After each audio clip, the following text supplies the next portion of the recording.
నమస్తే, welcome to స్వతంత్ర. నేను మురళి. ముందుగా హెడ్లైన్స్ చూద్దాం. కేజ్రీవాల్ ఇంట్లో సోదాలు, ఏ క్షణమైనా అరెస్టు చేయవచ్చని ప్రచారం.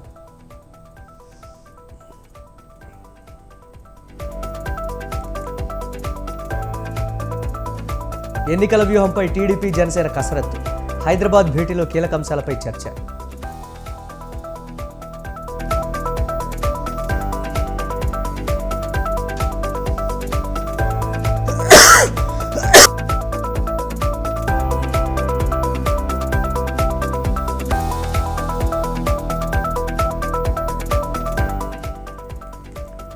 చంద్రబాబు అంటే అవినీతి, సర్కారు సొమ్ము కాజేశాడన్న సజ్జల.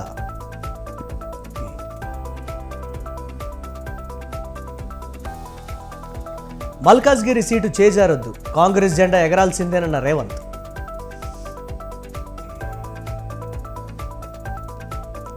ఏపీలో రాజకీయ హింసపై ఈసీ సీరియస్, 3 జిల్లాల ఎస్పీల వివరణ కోరిన మీనా.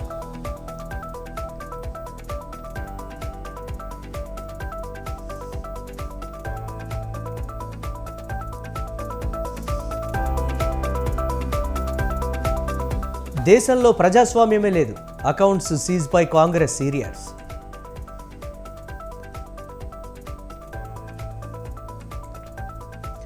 దోచుకున్న సొమ్ము వాడుకోండి, కాంగ్రెస్ పై జేపీ నడ్డా ఫైర్.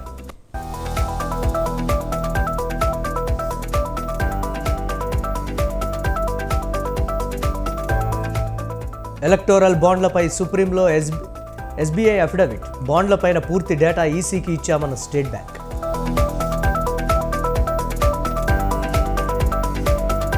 లాభాల్లో ముగిసిన స్టాక్ మార్కెట్లు, 540 పాయింట్లు లాభపడ్డ సెన్సెక్స్.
దేశ రాజధాని ఢిల్లీలో హైటెన్షన్ వాతావరణం నెలకొంది. సీఎం కేజ్రీవాల్ను అరెస్టు చేస్తారంటూ ప్రచారం జరుగుతోంది. ముందస్తు అరెస్టు చేయకుండా ఆదేశాలు ఇవ్వాలన్న కేజ్రీవాల్ పిటిషన్ను తిరస్కరించింది హైకోర్టు. ఈ ఆర్డర్స్ వచ్చిన కొన్ని గంటల్లోనే సీఎం కేజ్రీవాల్ ఇంటికి వచ్చారు ఈడీ అధికారులు.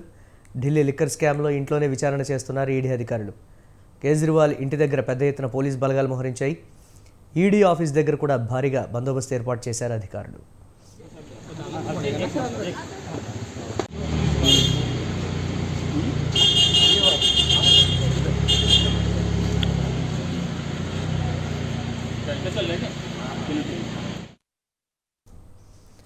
ఈడీ అధికారులు కేజ్రీవాల్ ఇంట్లో సోదాలు నిర్వహిస్తున్నారు. కాగా సీఎం కేజ్రీవాల్ను అరెస్టు చేస్తారనే ప్రచారం జోరుగా సాగుతోంది. దీంతో ఎంపీలు, నేతలు, కార్యకర్తలు పెద్ద సంఖ్యలో కేజ్రీవాల్ ఇంటికి తరలి వస్తున్నారు.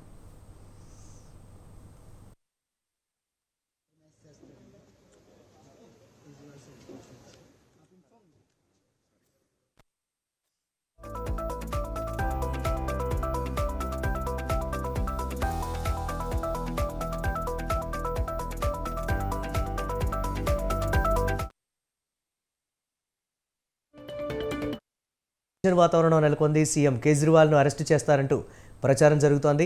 ముందస్తు అరెస్టు చేయకుండా ఆదేశాలు ఇవ్వాలన్న కేజ్రీవాల్ పిటిషన్ను తిరస్కరించింది హైకోర్టు. ఈ ఆర్డర్స్ వచ్చిన కొన్ని గంటల్లోనే సీఎం కేజ్రీవాల్ ఇంటికి వచ్చారు ఈడీ అధికారులు. ఢిల్లీ లిక్కర్ స్కామ్లో ఇంట్లోనే విచారణ చేస్తున్నారు ఈడీ అధికారులు. కేజ్రీవాల్ ఇంటి దగ్గర పెద్ద ఎత్తున పోలీస్ బలగాలు మోహరించాయి. ఈడీ ఆఫీస్ దగ్గర కూడా భారీగా బందోబస్తు ఏర్పాటు చేశారు అధికారులు. ఈడీ అధికారులు కేజ్రీవాల్ ఇంట్లో సోదాలు నిర్వహిస్తున్నారు. కాగా సీఎం కేజ్రీవాల్ను అరెస్టు చేస్తారనే ప్రచారం జోరుగా సాగుతోంది. దీంతో ఎంపీలు, నేతలు, కార్యకర్తలు పెద్ద సంఖ్యలో కేజ్రీవాల్ ఇంటికి తరలి వస్తున్నారు.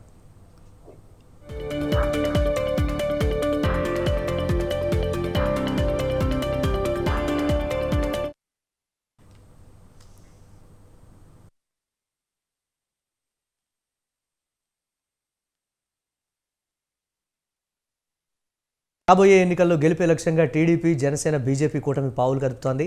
ఎలాగైనా జగన్ నేతృత్వంలోనే ప్రభుత్వాన్ని గద్దెదింపాలన్న లక్ష్యంతో ముందుకు కదులుతోంది. ఇందులో భాగంగా టీడీపీ అధినేత చంద్రబాబుతో జనసేనాని పవన్ కళ్యాణ్ భేటీ అయ్యారు. హైదరాబాద్లోని చంద్రబాబు నివాసంలో ఇద్దరు సమావేశమయ్యారు. ఏపీ ఎన్నికల్లో అనుసరించాల్సిన వ్యూహం, ఎంపీ అభ్యర్థుల ఎంపికపై చర్చించారు. సీట్ల సర్దుబాటుపైన ఇద్దరు నేతలు చర్చించారు.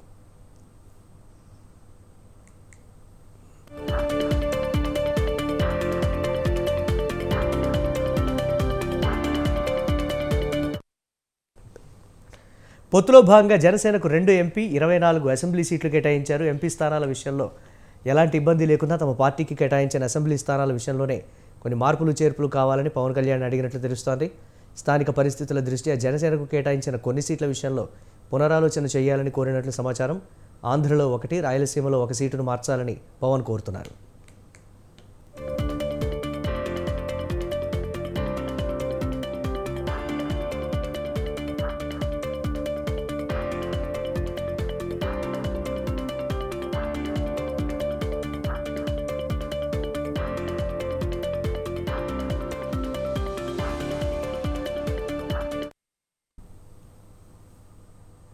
ఇక ఎన్నికల్లో గెలిపే లక్ష్యంగా పనిచేయాలని ఇరువురు నిర్ణయించుకున్నారు. పొత్తులో భాగంగా కేటాయించిన కొన్ని స్థానాల్లో 3 పార్టీల కార్యకర్తల నడుమ సమన్వయం కుదిరేలా చూడాలని చర్చించారు. అసంతృప్తులతో సమావేశమై భవిష్యత్తులో వారికి పదవులు ఇవ్వడం, సముచిత స్థానం కల్పించేలా భరోసా ఇవ్వాలని మాట్లాడాలని నిర్ణయించారు.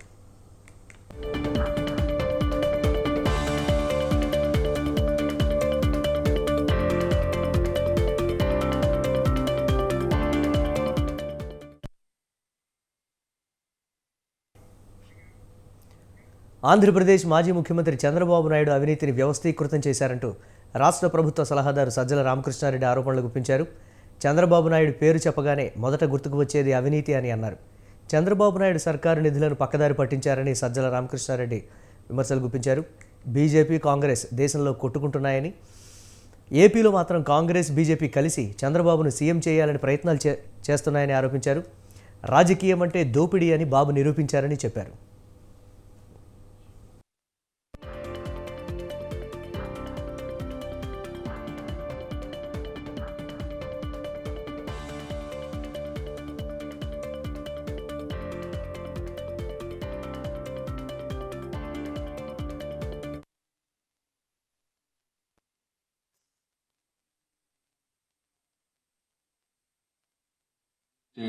మ్యానిపులేట్ చేయడం, మీడియా ద్వారా తాను క్రియేట్ చేసిన ఉవ్వెత్తున సునామీ లాంటి ప్రచారం వల్ల తేలి తద్వారా ఒక బలమైన వ్యక్తిగా అందరి ముందు కనిపించి ఆ రోజుకు అవసరమైన పొత్తులతో అధికారంలోకి రావడంతోనే ఆ 5 ఏళ్లు తాను సృష్టించి కొత్త కళగా అవినీతిని ఏ రకంగా అయితే డెవలప్ చేసుకుంటూ వచ్చాడు. దాని ద్వారా తాను మాఫియా ముఠా లాంటి పార్టీని మాఫియా ముఠాలాగా తయారు చేసుకుంది. తనంగా శిష్యులు లేదా తమ్ముళ్లుగా తన ముద్దుగా పిలుచుకునే ఆ పార్టీ ముఖ్య నాయకులు, పచ్చ కార్యకర్తలు, ఈ మొత్తం దీనికి ఒక రాజకీయ పార్టీగా చలామణి అవుతున్న ఈ రోజు అవసాన దశలోకి వచ్చేసరికి 40 ఏళ్ల హిస్టరీ తర్వాత ఈ రోజు అక్కడ మిగిలింది ఏంటంటే తెలుగుదేశం పార్టీ అంటే అవినీతిని చంద్రబాబు నాయుడు అనగానే గుర్తు వచ్చేవి ఏదన్నా ఉంటే అందులో ఫస్ట్ వచ్చేది ఇది. దీని ద్వారా వ్యవస్థలను కరప్ట్ చేసి మేనేజ్ చేయడం, మ్యానిపులేట్ చేయడం, మీడియా ద్వారా తాను క్రియేట్ చేసిన ఉవ్వెత్తున సునామీ లాంటి ప్రచారం. ఏపీసీసీ అధ్యక్షురాలు వైఎస్ షర్మిల అధికార పార్టీపై కీలక వ్యాఖ్యలు చేశారు. సజ్జల రాష్ట్రంలో ప్రజల సమస్యల గురించి సమాధానం చెప్పాలన్నారు. వైసీపీని ఇంటికి పంపేందుకు ప్రజలు సిద్ధంగా ఉన్నారని అన్నారు. విశాఖ ఉక్కు ప్రైవేటీకరణకు కాంగ్రెస్ అంగీకరించదన్నారు షర్మిల.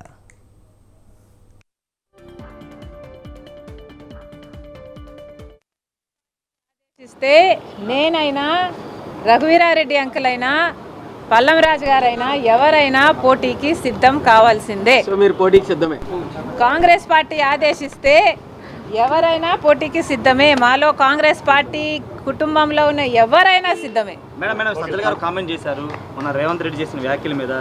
రేవంత్ రెడ్డి కానీ షర్మిల కానీ పగటి కళ్ళకు అంటున్నారు, రాత్రి కళ్ళకు అంటున్నారు, అవి నిజమయ్యే కళ్ళ కాదని ఒక కామెంట్ చేశారు. ముఖ్యమంత్రి గురించి మీరు ముఖ్యమంత్రి సజ్జల గారు సమాధానం చెప్పాల్సింది రాష్ట్రంలోని సమస్యల గురించి. సజ్జల గారు సమాధానం చెప్పాల్సింది రేవంత్ రెడ్డి గారు అక్కడ ఎందుకు వచ్చారు, ఏం మాట్లాడారు అన్న విషయం గురించి. మేము ఏ కలలు కంటున్నామో పక్కన పెట్టండి, మీరు ఏ కలలు కంటున్నారో ప్రజలందరూ గమనిస్తున్నారు. మిమ్మల్ని ఇంటికి పంపడానికి ప్రజలందరూ సిద్ధంగా ఉన్నారు. సజ్జల గారు, మళ్ళీ చెప్తున్నాం, విశాఖపట్నం ప్రైవేటైజేషన్కు కాంగ్రెస్ పార్టీ ఒప్పుకోదు.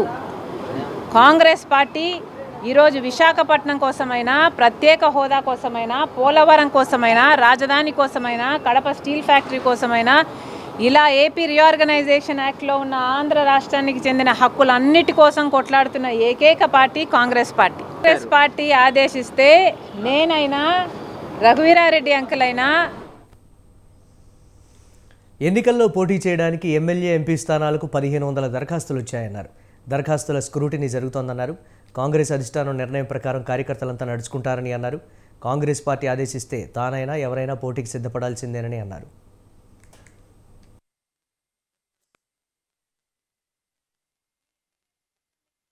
ఎమ్మెల్యే ఎంపీ స్థానాలకు గాను కాంగ్రెస్ పార్టీకి వచ్చిన అప్లికేషన్లు దాదాపు 1500. ఈ 1500 అప్లికేషన్లు స్క్రూటినీలో ఉన్నాయి. ఇంకా ఎక్కడా ఏది ఫైనల్ కాలేదు. అన్ని సర్వేలు జరుగుతున్నాయి. కాంగ్రెస్ పార్టీ పద్ధతి ఏమిటి అంటే, కాంగ్రెస్ పార్టీ మాకంటే, లీడర్ల కంటే, కార్యకర్తల కంటే సుప్రీం. కాంగ్రెస్ పార్టీ ఆదేశిస్తే ఎవరైనా, ఎక్కడి నుంచి అయినా, ఎప్పుడైనా, ఏ స్థాయిలో ఉన్న లీడర్ అయినా, దేనికైనా, పోటీకైనా, త్యాగానికైనా సిద్ధంగా ఉండాలి. ఇది కాంగ్రెస్ పార్టీ క్రమశిక్షణ. కాంగ్రెస్ పార్టీ కార్యకర్తలుగా కాంగ్రెస్ పార్టీకి చెందిన ప్రతి ఒక్క కుటుంబ సభ్యుడు దీనికి రెడీ. నేను అతీతం కాదు. నేనైనా, రఘువీరారెడ్డి గారు అంకులైనా, పల్లంరాజు గారైనా, ఇలా కాంగ్రెస్ పార్టీకి చెందిన చిన్నవాళ్ళు ప్రతి ఒక్కరూ కూడా పార్టీ ఆదేశిస్తే మేము నో అనే క్వశ్చన్ ఉండదు. కాంగ్రెస్ పార్టీ కార్యకర్తల, సైనికుల క్రమశిక్షణ. ఈ ఎన్నికలకు సంబంధించి ఎమ్మెల్యే కాంగ్రెస్ పార్టీ ఆదేశిస్తే నేనైనా, రఘువీరారెడ్డి అంకులైనా, తమ అధినేత చంద్రబాబు ఆదేశాల మేరకు పనిచేయడమే తనకు తెలుసని మాజీ ఎమ్మెల్యే బోడే ప్రసాద్ అన్నారు. పనిచేయడం చేతకాని వాళ్లు తనపై తప్పుడు ప్రచారం చేస్తున్నారని విమర్శించారు. కొడాలి నాని, వల్లభనేని వంశీలతో తనకు ఎలాంటి సంబంధాలు లేవని, ఈ విషయాన్ని తన పిల్లల మీద ప్రమాణం చేసి చెప్తున్నానని అన్నారు. టీడీపీ కార్యాలయంపై పట్టాభిపై దాడులకు ప్రయత్నాలు చేస్తున్నారనే విషయాన్ని తాను ముందే చెప్పానని, కొడాలి నాని, వల్లభనేని వంశీలతో తనకు సత్సంబంధాలుంటే తానెందుకు చెబుతానని ప్రశ్నించారు. కొంతమంది పార్టీ కోసం పనిచేయడం తెలవదు, ఏదో ఒక విధంగా ఎదుటి వాడి మీద బురద చల్లి లబ్ధి పొందాలనే ఆలోచన తప్పితే, నేను ఛాలెంజ్ చేస్తున్నా, మీకు దమ్ము ధైర్యం ఉంటే ప్రజల్లోకి వచ్చి పనిచేసే దాని మీద పోటీ పడదాం గాని ఈ విధంగా ఎదుటి వ్యక్తి మీద. నిజాయితీ ఉంది కాబట్టి నేను కోపంతో మాట్లాడుతున్నా. వంశీతోటి, కొడాలి నానితోటి నాకు సంబంధాలా? మీరు ఎవరైతే మాట్లాడుతా ఉన్నారో మీకు సంబంధాలు ఉండుంటాయి గానీ నాకైతే సంబంధాలు లేవు. ఇదే మీడియా సాక్షిగా కొమ్మారెడ్డి పట్టాభి గారి మీద దాడి జరిగితే అంతకుముందు 6 రోజుల ముందే మీకు కుట్రలు జరుగుతా ఉన్నాయి. వంశీ గారు, నాని నీ మీద కుట్రలు చేస్తా ఉన్నారు, నీ మీద దాడి జరగబోతా ఉంది అని చెప్పేసి పార్టీ కార్యాలయానికి, అలాగే పట్టాభి గారికి కూడా చెప్పడం జరిగింది. పట్టాభికి పార్టీ కార్యాలయానికి చెప్తానా? అక్కడ ఉన్న కొంతమంది నాతో పనిచేసే వ్యక్తులు కొంతమంది అక్కడ ఆ జరిగిన సమావేశంలో ఉండబట్టి, నాకు సమాచారాన్ని ఇవ్వబట్టి నేను చెప్పగలిగా.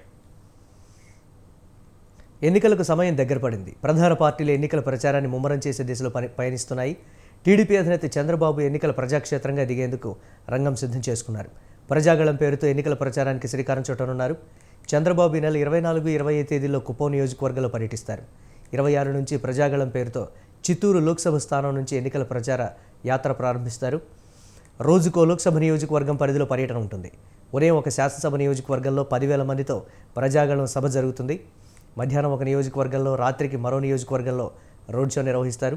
26 నుంచి సుమారు 20 రోజుల పాటు ఎన్నికల ప్రచారం కొనసాగిస్తారు. ఇందుకు సంబంధించిన ప్రణాళికలను టీడీపీ సిద్ధం చేస్తోంది. చంద్రబాబు ప్రచారంలో టీడీపీతో పాటు బీజేపీ, జనసేన పార్టీల నేతలు కూడా పాల్గొనేలా ప్లాన్ చేశారు.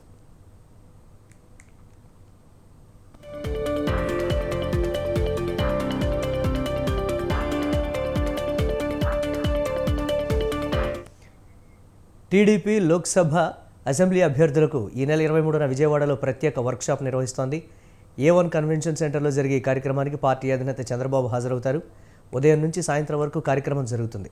అభ్యర్థులతో పాటు ప్రతి నియోజకవర్గానికి సంబంధించి వారు ఇప్పటికే నియమించుకున్న administrative manager, political manager, media manager, social media మేనేజర్లను వర్క్షాపులకు పిలిచారు. రాబోయే 2 నెలల ఎన్నికల కార్యాచరణ, పోల్ మేనేజ్మెంట్లో అనుసరించాల్సిన వ్యూహాలపై ఈ వర్క్షాప్లో వారికి అవగాహన కల్పిస్తారు.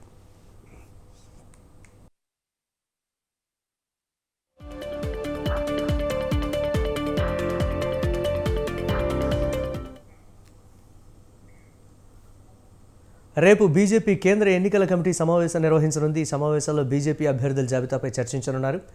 బీజేపీ 3వ లిస్టు విడుదల చేస్తారని ప్రచారం జరుగుతోంది. అయితే ఈ జాబితాలో ఏపీ, తెలంగాణ బీజేపీ ఎంపీ అభ్యర్థులపై స్పష్టత వచ్చే అవకాశం కనిపిస్తోంది.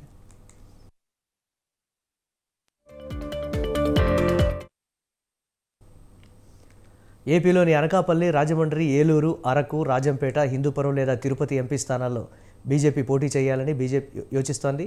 ఇప్పటికే బీజేపీ హైకమాండ్కు తమ అభ్యర్థుల లిస్టును రాష్ట్ర బీజేపీ నేతలు అందించారు. అరకు గీత, అనకాపల్లి సీఎం రమేష్, రాజమండ్రి పురంధేశ్వరి, రాజంపేట కిరణ్ కుమార్ రెడ్డి లేదా సాయి లోకేష్, హిందూపురం నుంచి సత్యకుమార్ లేదా పరిపూర్ణానంద స్వామి, ఏలూరు నుంచి సుజనా చౌదరి లేదా తపనా చౌదరి పోటీ చేసే అవకాశం ఉందని తెలుస్తోంది.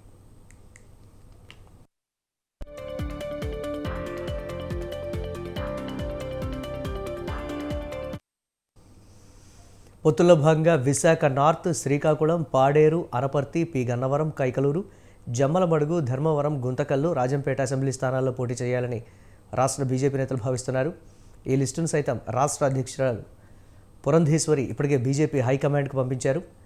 దీంతో ఈ నెల 23న బీజేపీ ఎంపీ, ఎమ్మెల్యే అభ్యర్థుల లిస్టు విడుదలయ్యే అవకాశం ఉందని ఆ పార్టీ నేతలు చెబుతున్నారు.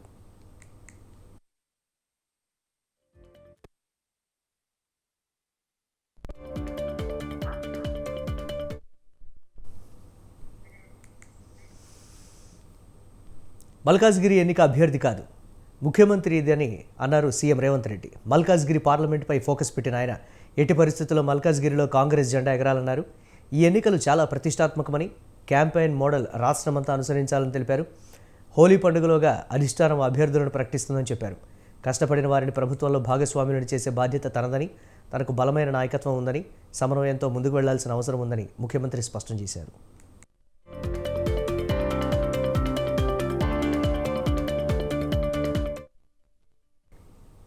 ధరణి ద్వారా జరిగిన అక్రమాలన్నింటినీ ఆధారాలతో సహా బయటపెట్టి శ్వేతపత్రం విడుదల చేస్తామని రాష్ట్ర రెవెన్యూ, సమాచార శాఖల మంత్రి పొంగులేటి శ్రీనివాసరెడ్డి తెలిపారు. గత సర్కారు ధరణిని రహస్య డాక్యుమెంట్గా చూసిందని, తమ ప్రభుత్వం ఏదీ దాచిపెట్టదని స్పష్టం చేశారు. ధరణిలో ప్రజలకు ఇబ్బంది కలిగించే విషయాలను తొలగించి మంచి వాటిని కొనసాగిస్తామన్నారు.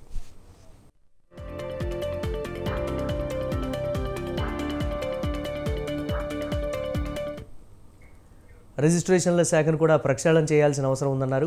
విద్యుత్ సమస్య నుంచి బయటపడ్డామని, మంచినీటి ఎద్దడి లేకుండా తగిన చర్యలు తీసుకుంటామని చెప్పారు. తమ ప్రభుత్వం ఫోన్ ట్యాపింగ్ చేసే ప్రసక్తే లేదన్నారు. పార్లమెంట్ ఎన్నికల్లో కాంగ్రెస్ పార్టీ ఖచ్చితంగా తెలంగాణలో 14 స్థానాలు గెలుస్తుందన్నారు.